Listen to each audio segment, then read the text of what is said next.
South Africa-US relations take a major hit. What's causing the rift? And can it be healed? Hello, I'm Nhlanhla Naidu, and this is The Heat.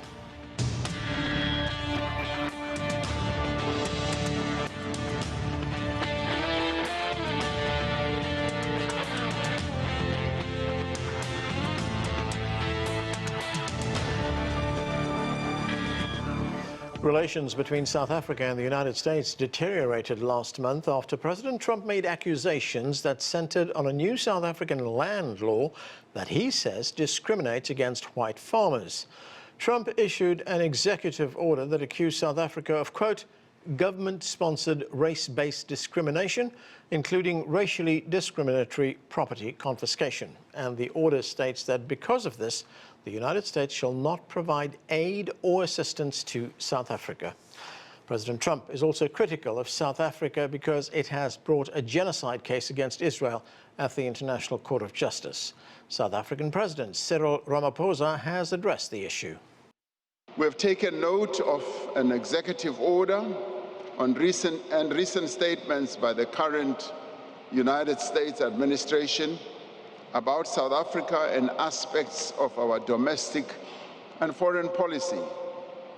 We have expressed concern about the mischaracterization of the situation in our country and certain of our laws and our foreign policy positions.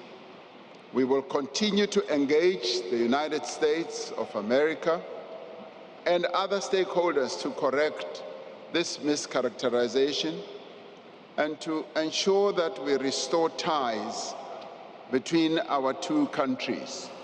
For more now on this, joining me now from Cape Town is Sanusha Naidu. She is a senior research associate with the Institute for Global Dialogue. Also with us from Johannesburg is Nhlanhla Sehume. He is a journalist and news anchor. Here in Washington, we are joined too by Abdullahi Boru Halakhe. He is an Africa security and policy analyst. And also joining the discussion is Joseph Williams. He is a former senior editor at US News and World Report. Thank you, everyone, for being with us. And Nhlanhla Sehume, let's start with this South African land policy that President Trump finds so controversial. Here is some of what he said. I'll give you the gist of what he said on his social media platform, Truth Social. He said South Africa is being terrible to long-time farmers in the country, the country's confiscating their land and farms, and much worse than that. And as a result, he is suspending all federal funding. What can you tell us about these allegations that Trump is making about these reforms, which he says means that their land's being confiscated? Well, there is a general perception, and thank you for having me on the program. There is a general sentiment in South Africa that the US President Donald Trump is simply being told lies or being given misinformation by this lobby group based here in South Africa called AfriForum, which is an Afrikaans-based lobby group here in South Africa. But it would seem the president of the US has relied heavily on what members of this group have had to tell him about the situation back here at home in South Africa, also alleging to issues such as land grabs and farm attacks also carried out against mainly white farmers. But when you really look at the story of South Africa, it is a country that generally does have a massive crime problem, and farmers are not immune. But it would seem that the message being delivered right across to Washington is one that's not in touch with reality back here at home. South Africa generally does have a massive crime problem that not only affects farmers, but also people in urban areas, and also those in rural areas are not immune to this phenomena as well. But the whole conception of, or misconception, if I may, about these forceful land grabs taking place here in the country are generally regarded back here at home in South Africa as simply the peddling of lies. Mm-hmm. And in Nhlanhla, this group that you're talking about, AfriForum, does it enjoy widespread support among Afrikaners in South Africa? Well, one would argue that they do generally enjoy support, especially from a specific quarter of South Africa's society, being mainly white and probably Afrikaans as well. But when you see, for instance, the invite being presented by the US President Donald Trump, how it's been interpreted here at home has sparked mixed reviews or mixed reaction, if you will, because some within those same circles or the same demographic, white South Africans, have taken, for instance, to X to say that while they do welcome this invite for them disenfranchised white farmers to come to the US, they are quite happy right here at home. Maybe not happy because they do realize that South Africa is still a developing country with many challenges still, which include unemployment, a high unemployment, especially amongst the youth, and a lagging economy, which is not growing as much as we want it to. But it is a sentiment, or it is some, call it despondency on the side of many South Africans, not just those from the white quarter. Right, Sanusha Naidu, let's try and get some historical perspective on what we are seeing right now. I mean, the apartheid system, as we are all fully aware, dispossessed South African blacks of their land, among many other things that they were dispossessed of. So to what extent are these land reform proposals by the South African government right now being driven by those past inequalities, those past injustices? Good day, Anand. Good day to my fellow colleagues on the panel.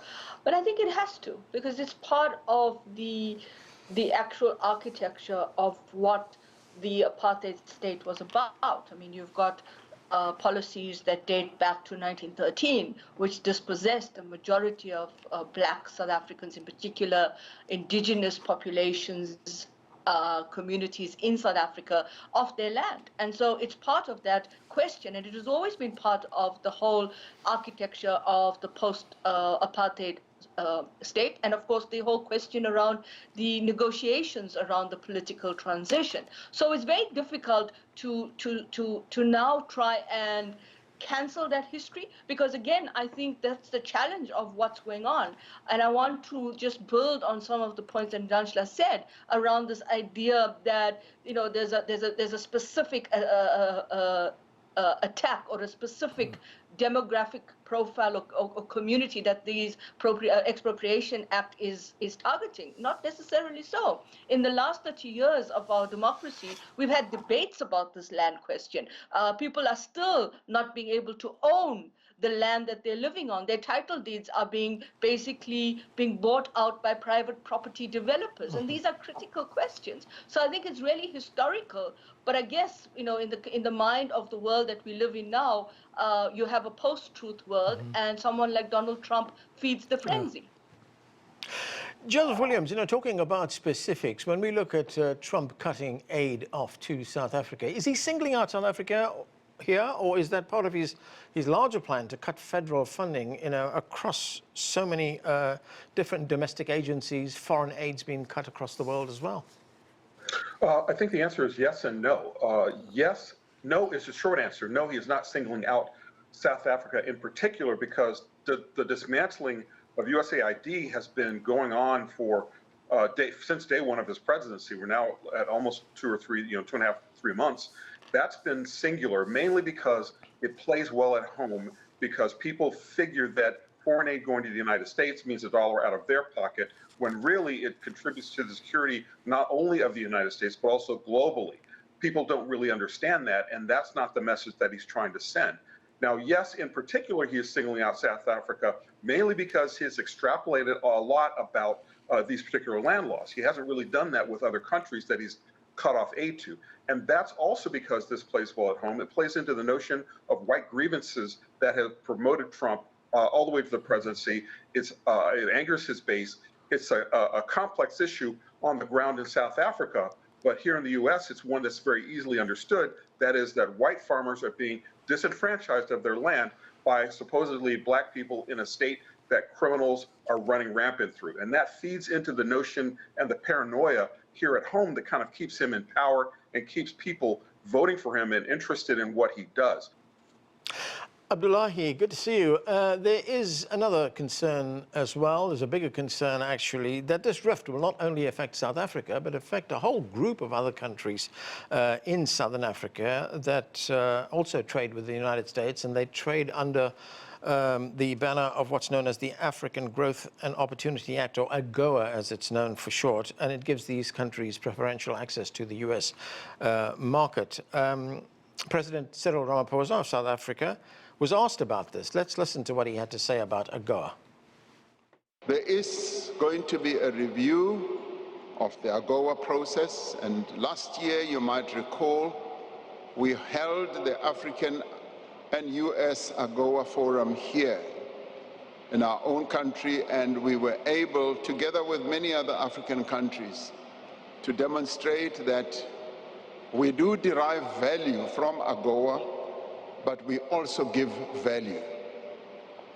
We export, but we also import from the United States. So it is a two-way process.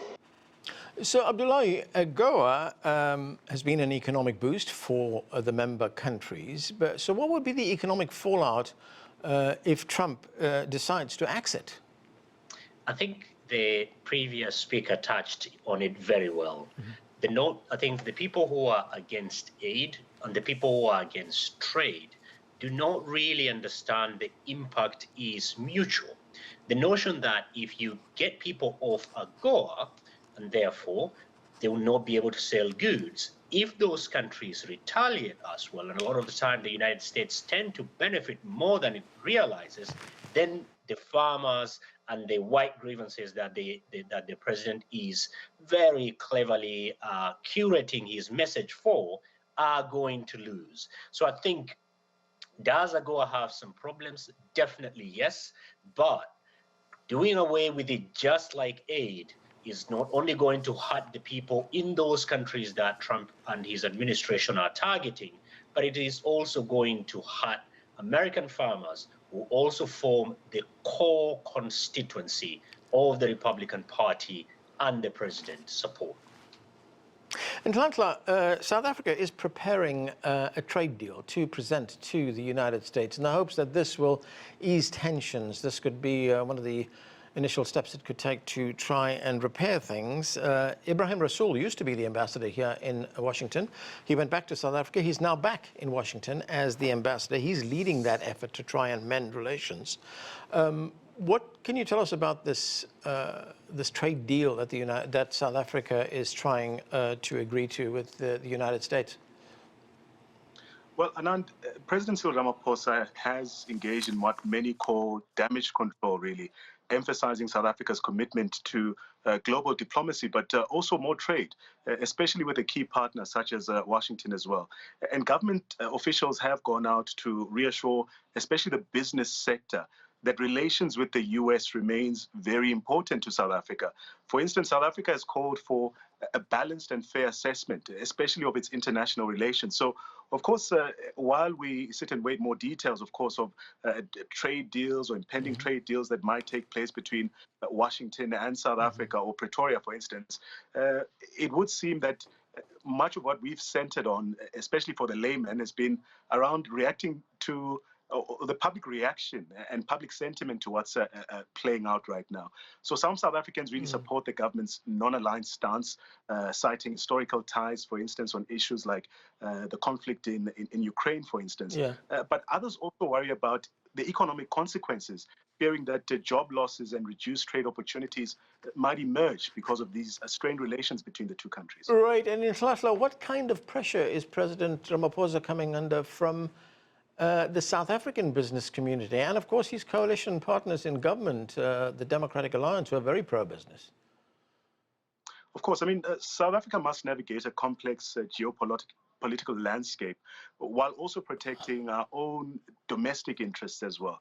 You mentioned the likes of the DA, for instance, who reacted to a budget that was presented by the finance minister yesterday, which also outlined issues around, for instance, a 1% tax increase that will be implemented over a period of 2 years, which of course would affect South Africa's most vulnerable, South Africa's more poor sectors of our society. And for people who are familiar with the demographics, for instance, of South Africa, they will tell you that it is the majority black people who are disenfranchised and still wanting answers on issues around how is the economy going to grow, how are jobs going to be created, and how, in fact, this issue of land will be addressed, because it is an issue that's also important for black South Africans as well. Yeah. Sanusha, there's one other development, and it's an important one. There's a very high-level EU delegation in South Africa. They've been holding talks with senior South African government officials. In fact, there's been a summit, and they've announced an investment package, $5.10 billion investment package. Will that go some way towards easing the pressure on South Africa? Well, I think it's part of the way in which South Africa needs to navigate this space now, because with what's happening around Agoa, and of course, remember that we've also had funding under the presidential PEPFAR program, which supports HIV/AIDS and so forth, has been cut. So in the budget speech yesterday, I think what we picked up as well is that our Ministry of Health has to find that money and find that funding somewhere in the fiscus or somewhere in terms of how they now compile their budget going forward. Similarly with Agoa, I think it's a similar question around the fact that if Agoa, and I think we've got to be realistic and say that we may have to actually believe that Agoa is not going to be renewed for South Africa. And what does this mean for particular producers like the citrus industry? I know the Democratic Alliance leader, who's also the Minister of Agriculture, has been pushing for this idea that we need to be on Agoa because of the fact that citrus growers in the Western Cape are going to be affected. But this then means that the EU will also have to step up. So this is not the first time that the EU has come in. There was a parliamentary delegation last month, and they also spoke about how to basically navigate this space. And I think what we're beginning to see is that both South Africa and the EU are beginning to realize that the US is also a bit of a challenge for them. Transatlantic relations are not where it should be. But I think what is important in this investment vehicle is really around what kind of trade is going to happen beyond just import-export of raw materials and primary goods, more towards value-added production.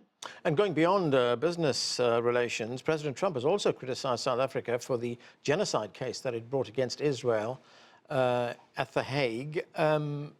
Is South Africa under pressure now to withdraw that case? No, I don't think South Africa is under any pressure to withdraw it. I think what you're beginning to see is that that issue came out very secondary. Whilst many of the analysts and commentators, both in South Africa and outside, thought that was the primary factor.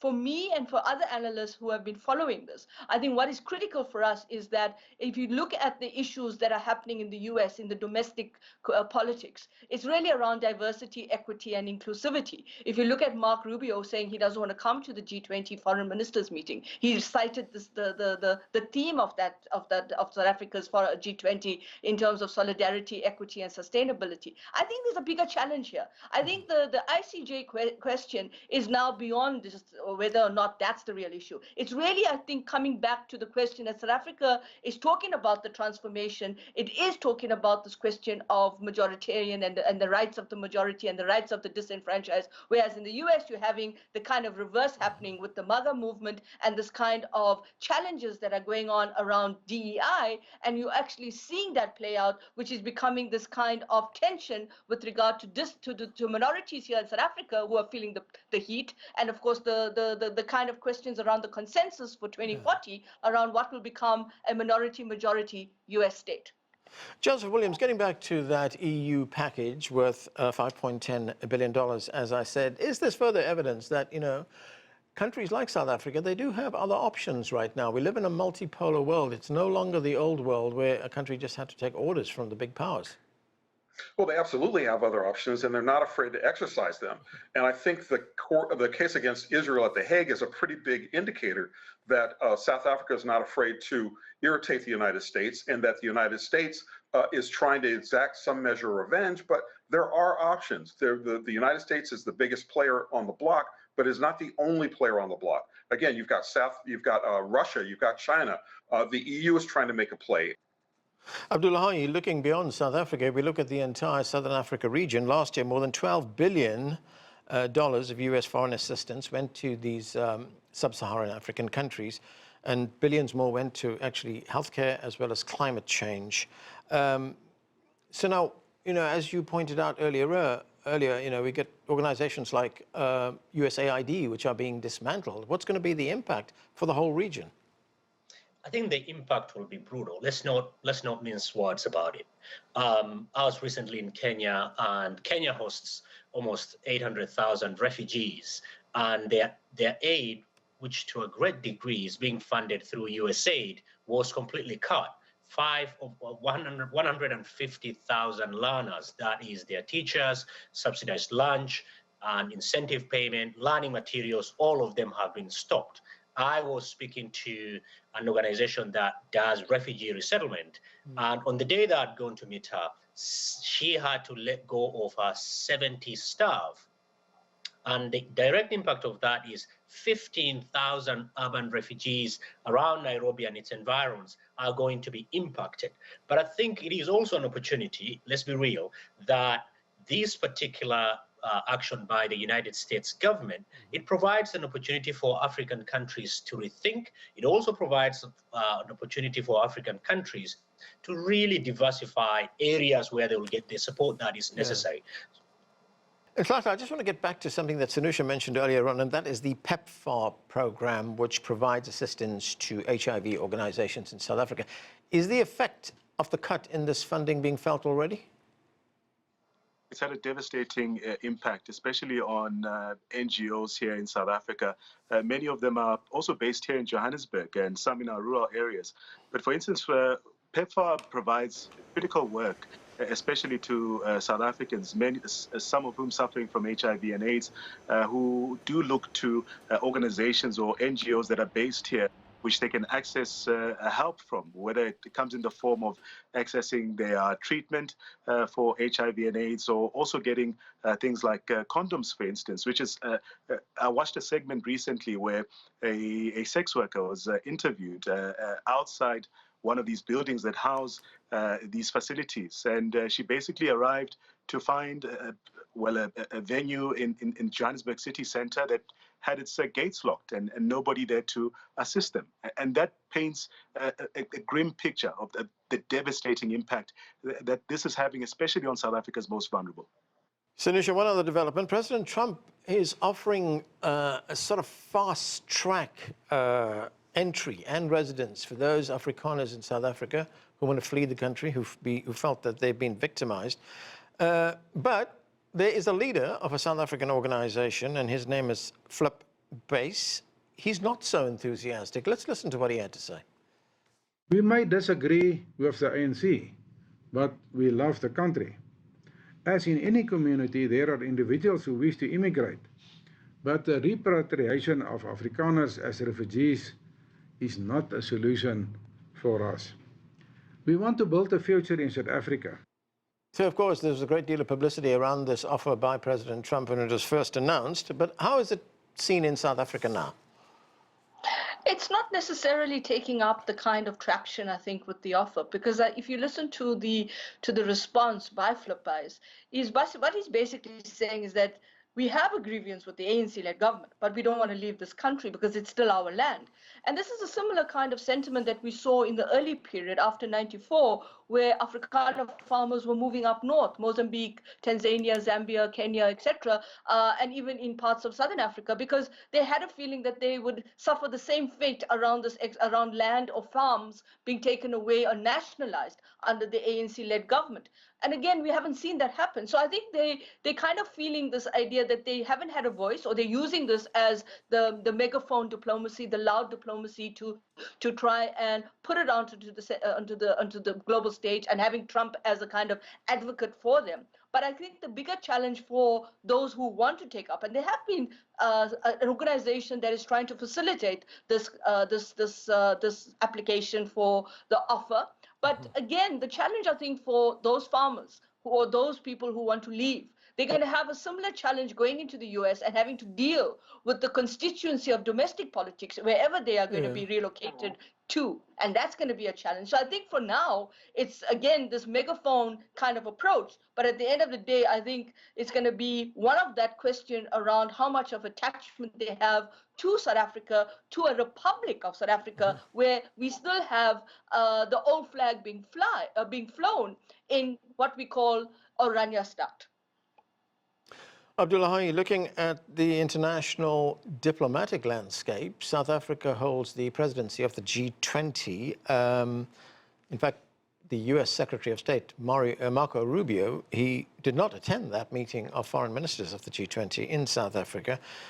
He criticized South Africa's policies as being anti-American. I mean, is this another indicator of what's going to be a pretty rough road ahead to repair these relations between South Africa and the US? Yes, indeed. And it is also a marker for other African countries, because this is South Africa that we are talking about, a fairly fledgling democracy with challenges like many others. But if South Africa is being knocked off its stride like this, what does that mean for other countries that might not have similar leverage, that similar to other countries that do not have a 7 billion trade relationship with the United States? But again, if this was the United States of the old, this would have been hashed out in closed door and things could have been smoothened out. This is a brave new world, and we do not know how it will end, but certainly we are onto something that is completely different. But let's not make a mistake. It is not in the best interest of the United States, neither is it in the best interest of South Africa or any other African countries at the time of multipolarity for the United States to take this approach that is purely transactional, that is not based on fact and reality, that will hurt the United States farmers, that will hurt the same base of farmers that they're trying to help, because majority of large-scale farmers that are involved in export, largely of agricultural produce, are white South Africans. So I think for the United States, it's about time to climb down from its high horses and be able to reason these, and maybe, just maybe, that this relationship can be mended. And Nhlanhla, very quickly, I've got less than 30 seconds, but if we look at the South African efforts to repair the relationship, we know that President Trump is not a man given to quiet diplomacy, but I mean, how much of a priority is this for South Africa to get this fixed? It is a big priority for South Africa to get this fixed because, like I said, the president is on a mission to really drive the right narrative, not this incorrect narrative that's been driven by lobby groups such as AfriForum to the rest of the world, to say South Africa has got its truth, whether, yes, we do admit we do have problems, such as those that I've mentioned, a slow economy, a slow-growing economy and high employment. But South Africans are also very patriotic, including the same South Africans who are now being labeled as disenfranchised. Okay, and that is where we need to leave it. Thank you to all of you for being with us. That is it for this edition of The Heat. I'm Anand Naidu in Washington.